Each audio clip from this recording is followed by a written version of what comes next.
जहाँ आरा का दीदार हूँ, शाहजहाँ का बाज़ार हूँ। लोग कह देते हैं बर्बाद शहर, पर मैं इन्हीं खंडहरों से गुलजार हूँ। दोस्तों, अपनी इसी शायरी के साथ मैं आप सभी का खैर मकदम करता हूँ। आप सभी को नमस्कार कहता हूँ अपने इस ख़ास वीडियो में सीधा चांदनी चौक के इलाके से। आज मैं मौजूद हूँ दिल्ली के चांदनी चौक के इलाके में और खोजने निकला हूँ, या यूँ कहिए देखने निकला हूँ यहाँ की उन ऐतिहासिक धरोहरों को जिन्होंने अलग अलग कालखंड में चांदनी चौक को गढ़ा है। तो दोस्तों, अंत तक बने रहिएगा और देखने को मिलेंगे इस खास वीडियो में एक से एक कमाल के मॉन्यूमेंट्स आप सभी को। तो आइए इस सफ़र की शुरुआत करते हैं।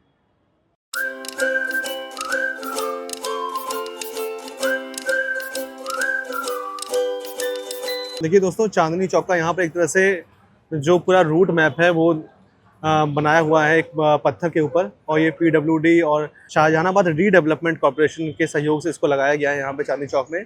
इसमें पूरा एक तरह से मोटा मोटा एक खाका है चांदनी चौक का, कि कहाँ जो बड़ी इमारतें हैं वो कहाँ पर। देखिए जैसे सेंट्रल बैप्टिस्ट चर्च कहाँ पर है, फाउंटेन चौक कहाँ है, टाउन हॉल, फिर फतेहपुरी मस्जिद कहाँ पर है, किनारी बाज़ार और जैन लाल मंदिर, और साथ ही लाल किले का एक तरह से ब्यौरा दिया हुआ है। बाकी जो यहाँ की मुख्य सड़कें हैं और हवेलियाँ, जैसे जो चुन्नामल हवेली है, खारी बावली रोड है, इनका भी एक ब्यौरा यहाँ पे आपको मिल जाता है। दोस्तों, चांदनी चौक के प्रवेश द्वार पर ही एक तरह से लेफ्ट हैंड पर दिगंबर जैन लाल मंदिर स्थित है, और ये मंदिर 1656 में बनाया गया था, उसी दौर में जब चांदनी चौक का निर्माण किया जा रहा था। ये मंदिर शाहजहाँ ने उन जैन कारोबारियों के लिए बनाया था जो लोग यहाँ पर शिफ्ट हुए थे अपने कारोबार के साथ, ताकि वो अपने धर्म से जुड़े रह सकें। और आज ये जो मंदिर है एक तरह से चांदनी चौक का जो आइकॉनिक जो छवि है, आप जब भी चांदनी चौक को देखते होंगे, उसकी तस्वीरें देखते होंगे, तो उसमें ये मंदिर भी आपको दिखाई देता है। आज इस मंदिर में एक बर्ड हॉस्पिटल भी चलता है और एक बहुत ही चैरिटी का कार्य है जो ये किया जा रहा है। तो जब भी आप आएँ यहाँ पर भी आप विज़िट कर सकते हैं। देखिए दोस्तों, ये एक स्कूल है यहाँ चांदनी चौक में, इसका नाम है Umrao Singh nursery primary school, और इसकी जो स्थापना है वो 1939 में की गई थी, और काफ़ी हिस्टोरिकल इम्पोर्टेंस वाला स्कूल है, प्राइमरी स्कूल है ये। प्री नर्सरी से 5th तक की पढ़ाई यहाँ पर होती है, और अभी जो है क्लासेस चल रही हैं अंदर, और बहुत ही आइकॉनिक बिल्डिंग है एक तरह से। ये जो सेठ थे उस ज़माने के, जो पुराने सेठ हुआ करते थे, वो शिक्षण संस्थान या मंदिरों को बनवाते थे, और उसी कोशिश में, उसी तरह के एक एग्जाम्पल के रूप में हम इस इंस्टीट्यूशन को आज हम देखते हैं। दोस्तों, ये है चांदनी चौक का गौरी शंकर मंदिर, जहाँ गौरी और शंकर दोनों की प्रतिमाएं हैं, और कई और भी देवी देवताओं की प्रतिमाएं हैं। ये मंदिर 800 साल पुराना मंदिर है, और मुग़ल काल में इस मंदिर का जीर्णोद्धार किया गया था। उसके पहले, मुग़ल काल से पहले से, उस काल के पहले से ये मंदिर यहाँ पर स्थित है। आज भी यहाँ जो भक्त हैं, जो लोकल जो शॉप ओनर्स हैं, जो ग्राहक हैं, वो जब भी वो यहाँ पे आते हैं तो इस मंदिर पे माथा ज़रूर टेकते हैं, और देखिए लोगों की भीड़ यहाँ पर हमेशा रहती है। और बहुत ही सुंदर नक्काशी है, देखिए मार्बल जो यहाँ लगाए गए हैं उस पर बहुत ही बढ़िया डिज़ाइन यहाँ बनाया गया है। दोस्तों, अभी मैं आ गया हूँ चांदनी चौक में ही साइकिल मार्केट स्थित है। इस साइकिल मार्केट को बोलते हैं एस्प्लेनेड रोड, और इसी रोड पर हम लोग एक मंदिर को देखते हैं। इस मंदिर का नाम है प्राचीन सिद्धपीठ मंदिर श्री नरसिंह जी व सिद्ध हनुमान जी महाराज का मंदिर। यहाँ पर जो हनुमान जी की प्रतिमा है वो जब उन्होंने सूर्य देवता को अपने मुख में लिया था, उस दौरान जो उनका मुखाकृति हो गई थी, उस मुखाकृति के ही आवरण में दिखाई देती है उनकी प्रतिमा, और प्लस यहाँ नरसिंह भगवान की भी प्रतिमा है। तो ये मंदिर 300 साल पुराना है। यहाँ पर भी लोग दूर दूर से आते हैं। जब भी आप आएँ चांदनी चौक में तो इस मंदिर को भी विजिट ज़रूर करें। दोस्तों, चांदनी चौक एक पुराना शहर है, दिल्ली का 7वां शहर है जिसे शाहजहाँ ने बनवाया था, और इस शहर में आज भी उस वक्त की कई इमारतें मौजूद हैं, और इसी को हम जानने समझने के लिए निकले हैं। और मेरे ठीक सामने देखिए भारतीय स्टेट बैंक की इमारत है। जब इस बिल्डिंग को बनाया गया था तब इस बिल्डिंग में इंपीरियल बैंक ऑफ इंडिया का दफ्तर हुआ करता था, और इस बिल्डिंग को 1805 में बनवाया गया था। वो भी इसलिए क्योंकि यहाँ पे कई कारोबारी रहते थे और उन्हें बैंकिंग सिस्टम की ज़रूरत पड़ती थी। तो इंपीरियल बैंक ऑफ इंडिया था, उसी की बिल्डिंग थी ये, और आप इसकी बनावट देख सकते हैं। आज भी औपनिवेशिक काल की जो इमारत है उसकी झलक आप इसमें दिखाई आपको दे रही होगी। देखिए वो जो पिलर्स हैं बड़े बड़े, फिर मेहराब हैं, दरवाजे हैं, ऊपर खिड़कियां हैं, फिर किस तरह से बालकनी बनी हुई है, बड़े बड़े दरवाजे हैं। ये उसी दौर की कहानी कह रही है। और 1 जुलाई 1955 को इंपीरियल बैंक ऑफ इंडिया का राष्ट्रीयकरण किया गया, और इसका नाम बदलकर स्टेट बैंक ऑफ इंडिया कर दिया गया, और तब से स्टेट बैंक की जो ब्रांच है वो यहाँ पर संचालित हो रही है। और लेकिन बिल्डिंग आज भी सदियों पुराने, या कहिए 200 साल पुराने वक्त की कहानी आपको कहती है यहाँ चांदनी चौक में। दोस्तों, भगीरथ पैलेस की तंग गलियों से होने के बाद, ये तारों का मकड़ जाल देखने के बाद, सामने स्थित है सेंट्रल बैंक ऑफ इंडिया का ये ब्रांच, जो कभी एक तवायफ़ की हवेली हुआ करती थी। ये तवायफ़ थी बेगम समरू, जो पुरानी दिल्ली के इसी इलाके में पली बढ़ी और फिर यहाँ के कोठों में वो पहुँची और फिर उन्हें अकबर शाह द्वितीय ने एक ख़ास बाग तोहफे के रूप में दिया था और उसी बाग में आगे चलकर ये महल बना, ये हवेली बनी, जिसमें आज हम सेंट्रल बैंक ऑफ इंडिया का ब्रांच देखते हैं। इसमें पहले इंपीरियल बैंक ऑफ इंडिया का ब्रांच था और जब 1857 का फ्रीडम का मूवमेंट हुआ, तब यहाँ पर जो ब्रिटिशर्स रहा करते थे, उनकी फैमिली रहा करती थी, उन्हें यहाँ पर मारा भी गया। तो इस बिल्डिंग की ख़ास इंपॉर्टेंस है इंडिया की हिस्ट्री में, लेकिन आज ये देखिए किस हाल में है और इसे देखकर सिर्फ अफसोस ही होता है। आप इस बिल्डिंग की जो आइडेंटिटी है, जो इसकी पहचान है, वो सिर्फ इस जो शिलापट्ट है उसके ज़रिए आप समझ सकते हैं। ये देखिए यहाँ पर लिखा हुआ है इस बिल्डिंग के बारे में। ये एक हेरिटेज बिल्डिंग है, बेगम समरू पैलेस सेंट्रल बैंक, और इसमें इसकी जो इन्फॉर्मेशन है वो दी हुई है कि यूनानी स्तंभों से सजे बरामदे वाले इस महल को एक कश्मीरी बेगम समरू ने बनवाया था, जिनकी सरधना में, यानी मेरठ के सरधना में जागीर थी। और इसकी जो और भी इन्फॉर्मेशन हो इस पर लिखी हुई, लेकिन वो मिट चुकी हैं, लोगों ने खरोच दिया है उसको। और इसके जो खम्भे हैं, उन खम्भों का जिक्र यहाँ पर दिया हुआ है। तो ये जो आर्किटेक्चर है उसी ज़माने का है। देखिए आप इसके पिलर्स देखिए, आप दीवारें देखिए, तो उस वक्त जैसी बिल्डिंगें बनाई जाती थी उसी तरह से इसको बनाया गया है। ऊपर देखिए, तो बेगम समरू ने अंग्रेज़ों के लिए कई तरह से समझौते भी किए, अंग्रेज़ों के लिए भी, मुग़लों के लिए भी। जब मुग़ल दौर अपने आखिरी दौर में था, अपने आखिरी वक्त में था, तब 30 हज़ारी में सिखों की फ़ौज आकर इकट्ठा हो गई थी। तब बेगम समरू ने ही समझौता कराया था और उसके बदले में दिल्ली में जो ऐतिहासिक गुरुद्वारे हैं उसका जीर्णोद्धार किया गया।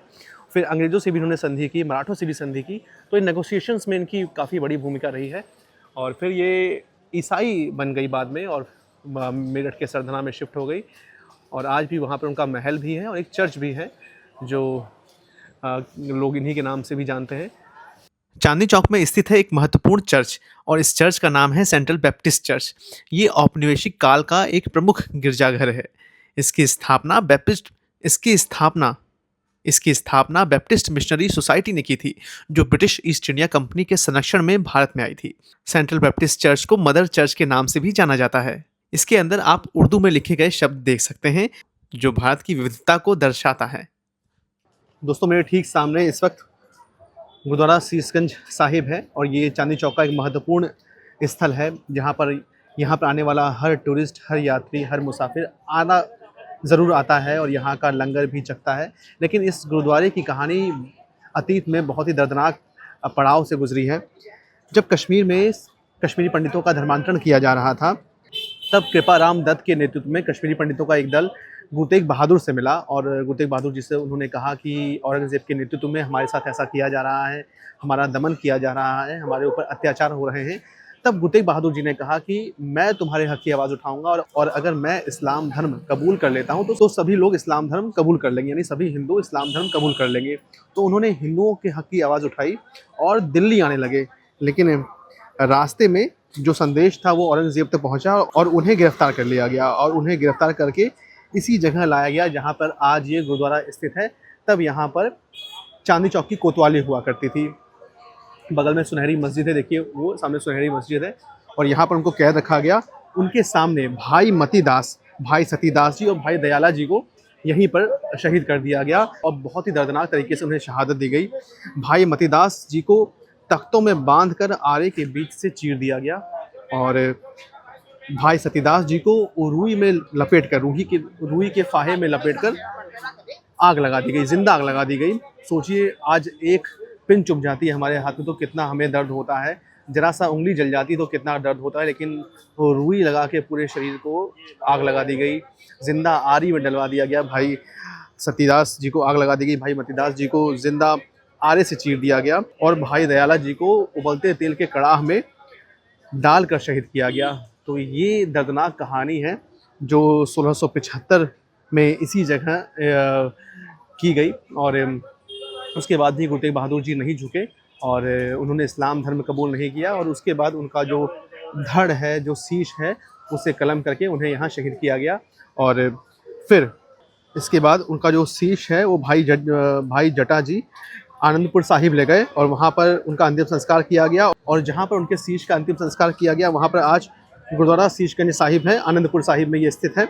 और फिर उनके धड़ को भाई लकी शाह बंजारा अपने घर में ले गए, दिल्ली में उनका घर था, और उन्होंने उस अपने घर को गुरु जी की अंत्येष्टि करने के लिए घर को ही आग लगा दी। और जहाँ पर उनका घर था वहाँ पर आज गुरुद्वारा रकाबगंज साहिब स्थित है। तो ये है दर्दनाक कहानी। और फिर सिख जनरल बघेल सिंह के हमले की आहट सुनकर उन्होंने शर्त रखी मुगलों के आगे कि वो दिल्ली तभी छोड़ेंगे जब दिल्ली में स्थित जो ऐतिहासिक गुरुद्वारे हैं उनका जीर्णोद्धार किया जाएगा। तब मुगलों ने इन सभी ऐतिहासिक गुरुद्वारों का जीर्णोद्धार कराया। देखिए दोस्तों, ये जो खम्भे हैं ये भी काफ़ी पुराने हैं, 70-80 साल पुराने खम्भे हैं जो यहाँ लगाए गए थे।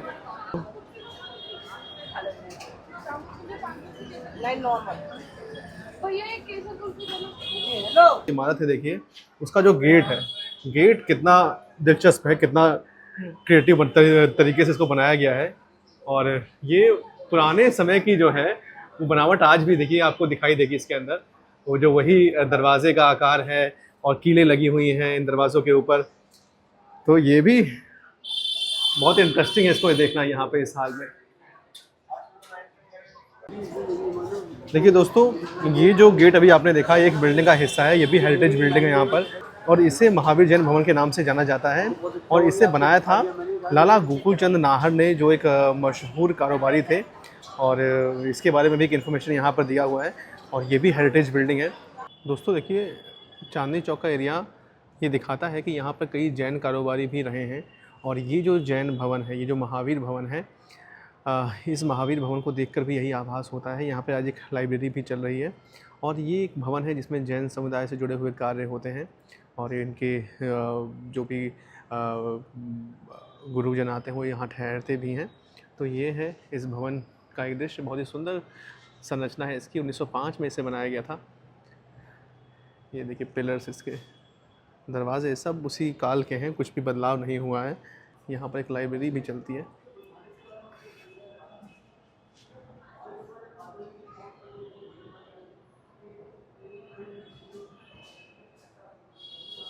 और यहाँ पर जो दायित्व हैं जिनके पास इस भवन से जुड़े हुए, महावीर जैन पुस्तकालय और श्वेतांबर स्थानकवासी जैन महावीर भवन से जुड़े हुए जो भी दायित्व हैं लोगों के पास, उनके नाम यहाँ अंकित हैं।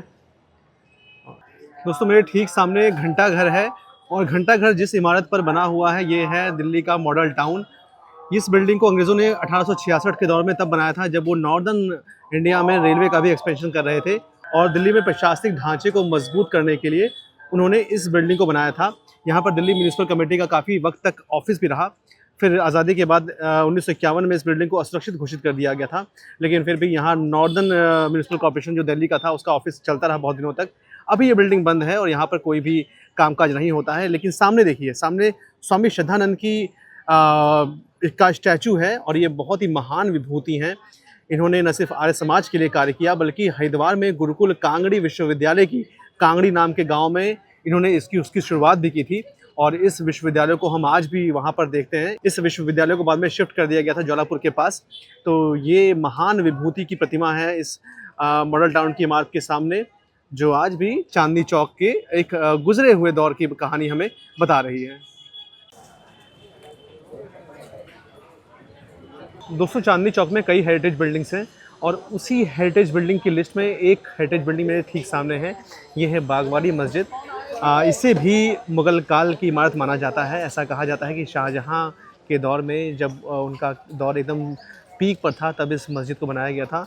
और बागवानी नाम रखे जाने के पीछे जो रीज़न बताया जाता है वो ये बताया जाता है कि शाहजहानाबाद के आसपास बागवानी थी, बाग थे, और इन्हीं बागों में से एक बाग में इस मस्जिद का निर्माण किया गया। हालांकि इस मस्जिद को किसी सरकारी आदेश पर या किसी महाराज या बादशाह के आदेश पर नहीं बनाया गया था, बल्कि इसे किसी जागीरदार ने ही बनवाया था। इसीलिए इसको उतनी शोहरत हासिल नहीं हुई। लेकिन ये एक मस्जिद है जो शाहजहानाबाद के दौर की इमारत है।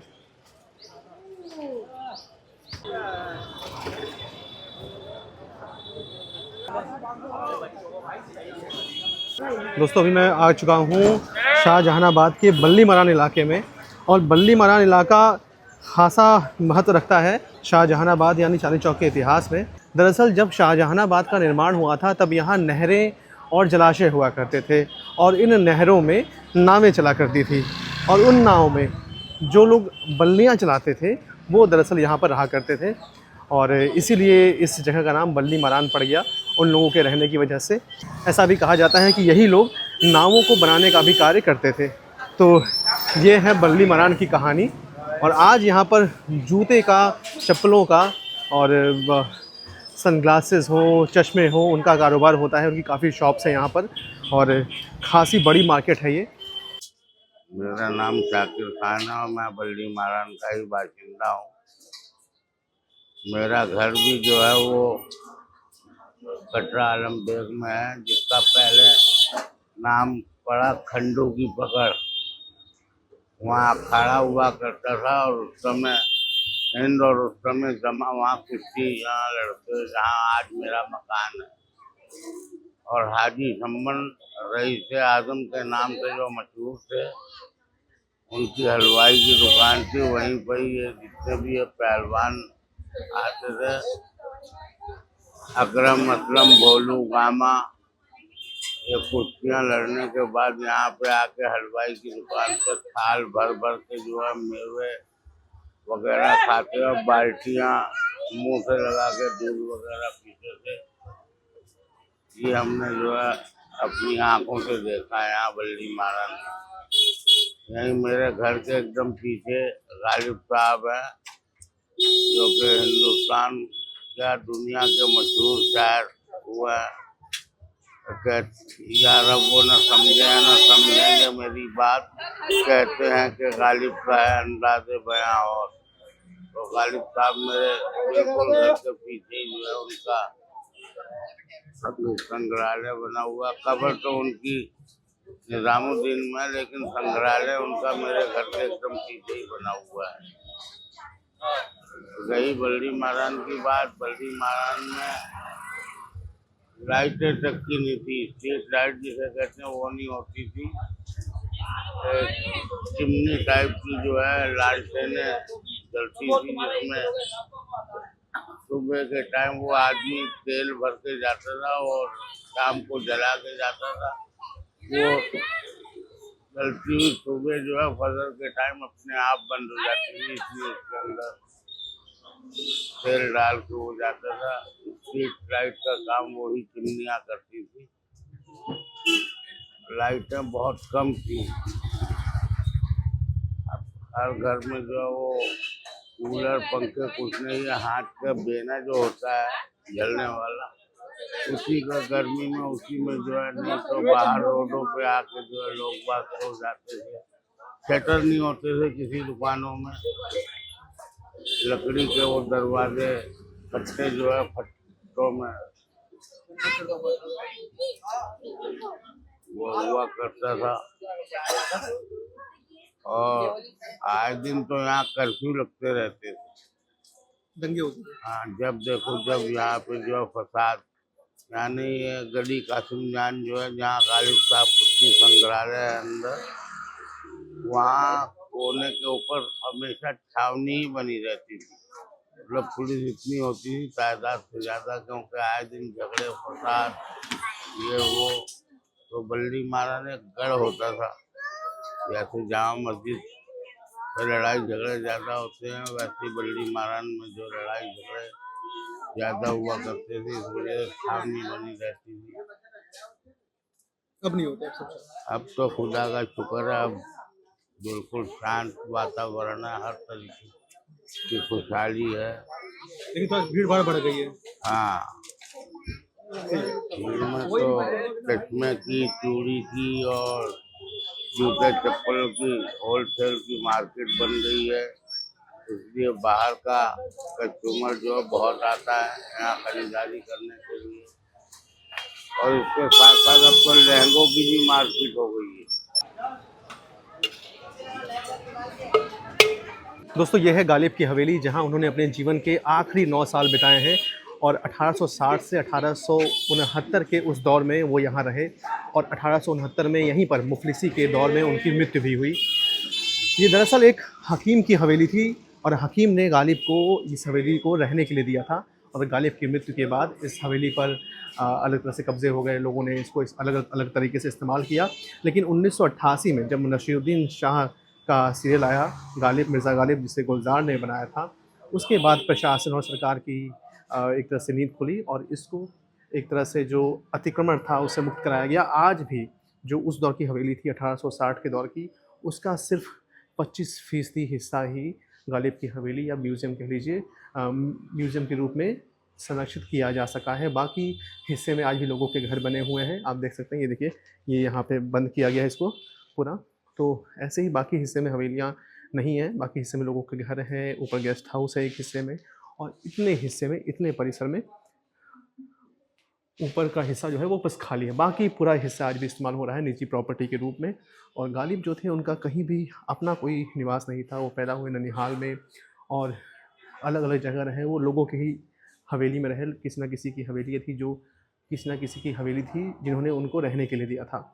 लेकिन 1860 में क्या हुआ कि मुग़ल सल्तनत ख़त्म हो चुकी थी और बहादुर शाह ज़फ़र के दरबार से जो पेंशन उन्हें मिलती थी वो पेंशन भी बंद हो चुकी थी और उसके बाद उनकी गरीबी और बढ़ गई और वो नशे के आदी हो गए और फिर यहीं पर उनकी मृत्यु भी हुई। ये उनकी किताबें हैं जो यहाँ रखी हुई हैं।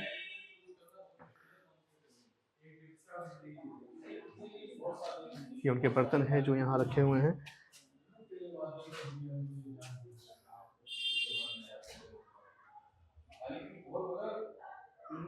किस तरह से उन्होंने, आप देख सकते हैं कि लेखनी को अंजाम दिया होगा उस दौर में जब रोशनी नहीं होती थी, तब चिराग की रोशनी में उन्होंने अपनी लेखनी को अंजाम तक पहुंचाया। और ये उनका वस्त्र, उनका लिबास और इस बगल में उनकी जीवन गाथा के कुछ अंश हैं। 1797 में उनका जन्म हुआ था आगरा में। फिर पिता का नाम मिर्ज़ा अब्दुल्ला बेग था और विवाह ख्वाजा मिर्ज़ा ग़ुलाम हुसैन कमीदान की पुत्री इज़्ज़त उन निसा बेगम से हुआ था। कोई उम्मीद बर नहीं आती, कोई सूरत नज़र नहीं आती, मौत का एक दिन मुअय्यन है, नींद क्यों रात भर नहीं आती। और आगे आती थी हाले दिल पे हंसी, अब किसी बात पर नहीं आती।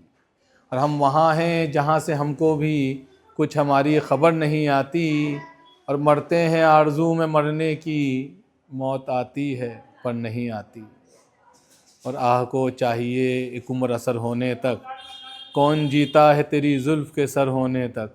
और हमने माना कि तगाफुल न करोगे, लेकिन खाक हो जाएंगे हम तुमको ख़बर होने तक। और दो शेर और हैं गालिब के दिल ही तो है न संगो खिश्त, दर्द से भर ना आए क्यों, रोएंगे हम हज़ार बार कोई हमें सताए क्यों। और गालिब खस्ता के बग़ैर कौन से काम बंद हैं, रोइए ज़ार ज़ार क्या कीजिए हाय हाय क्यों। और न था कुछ तो खुदा था, कुछ न होता तो खुदा होता, और डुबोया मुझको होने ने, न होता मैं तो क्या होता।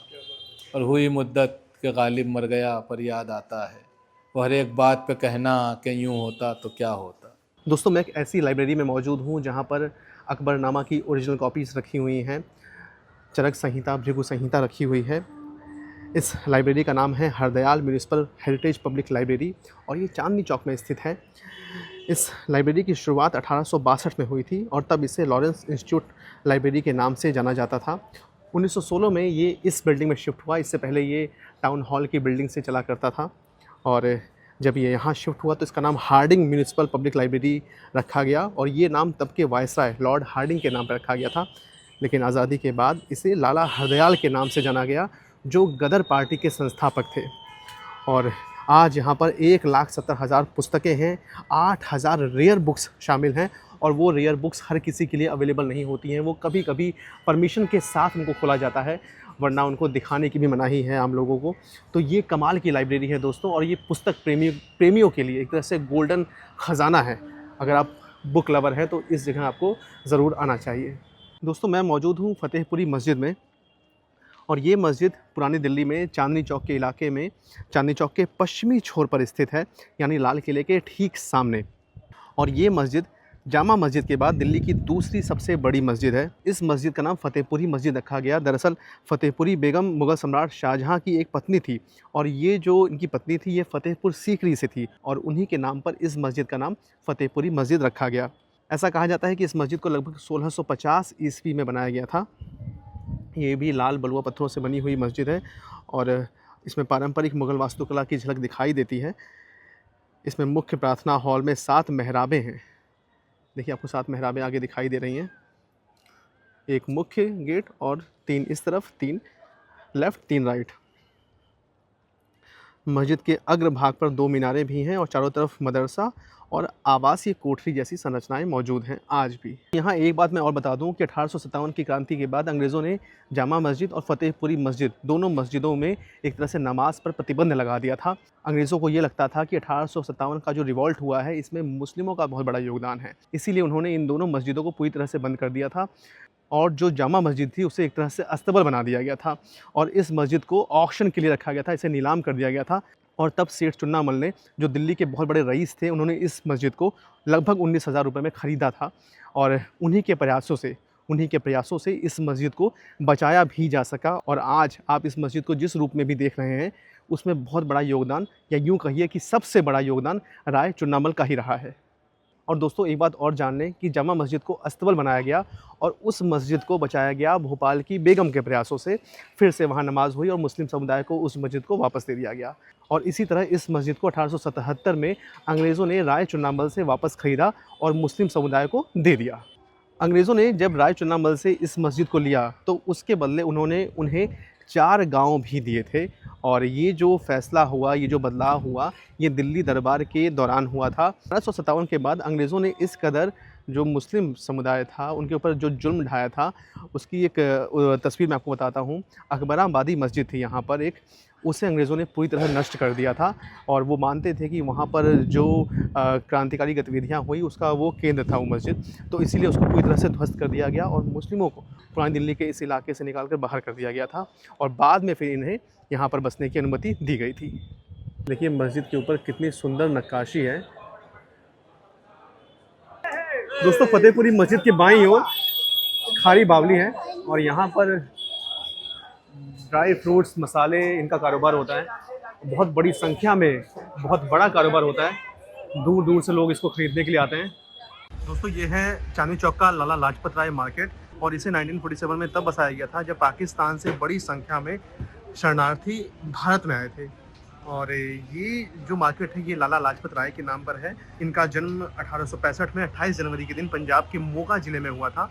कांग्रेस का जो गरम दल था जिसे लाल पाल बाल के नाम से हम लोग जानते हैं, लाला लाजपत राय यानी लाल, पाल मतलब विपिन चंद्र पाल और बाल मतलब बाल गंगाधर तिलक, इस तिकड़ी में ये भी शामिल थे और ये मार्केट है जो उस समय बसाई गई थी उनके नाम पर।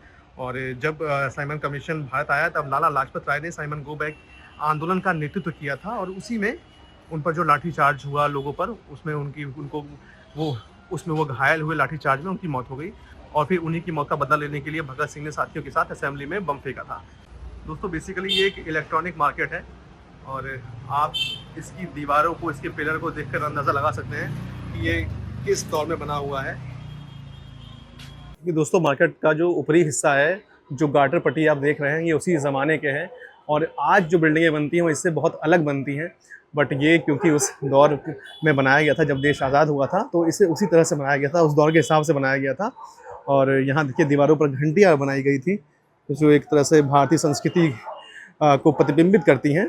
और सामने ठीक आज लाल किला मेट्रो स्टेशन बन चुका है, लाल किला स्थित है, बट उस दौर में कितनी शांति यहाँ होती होगी इसकी हम कल्पना कर सकते हैं।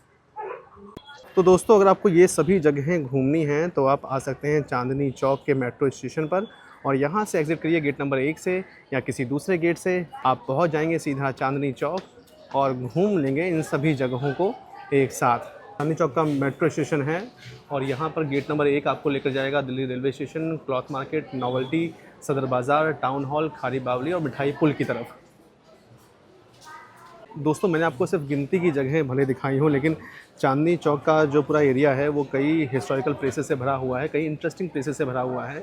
आप यहाँ पर चांदनी चौक तो देख ही सकते हैं, साथ में पराठे वाली गली, मालीवाड़ा, जोगीवाड़ा, और जो जगह हम नहीं देख पाए हैं जैसे दरीबा कला, लाजपत राय मार्केट, गौरी शंकर मंदिर, दिगंबर जयनलाल मंदिर, लाल किला, जामा मस्जिद, उमैक्स चौक, मॉल जो है वो देख सकते हैं। साथ में कच्चा बाग, टाउन हॉल, कूचा महाजन जी, कूचा नटवाज, नई सड़क, फतेहपुरी, खारी बावली, सदर बाज़ार, ये सब मार्केट्स हैं जो मैंने बाद में दिखाए हैं।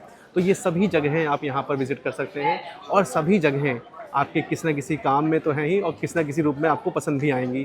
तो यहाँ पर ज़रूर विज़िट करें। तो इसी पड़ाव के साथ मैं इस वीडियो में विराम देता हूँ और मेरा नाम मुकेश है। मैं मिलूँगा आपसे अगली बार किसी नए वीडियो में, किसी नई जगह, किसी नई यात्रा पर। घूमते रहें और देखते रहें ट्रैवल जुनून। धन्यवाद।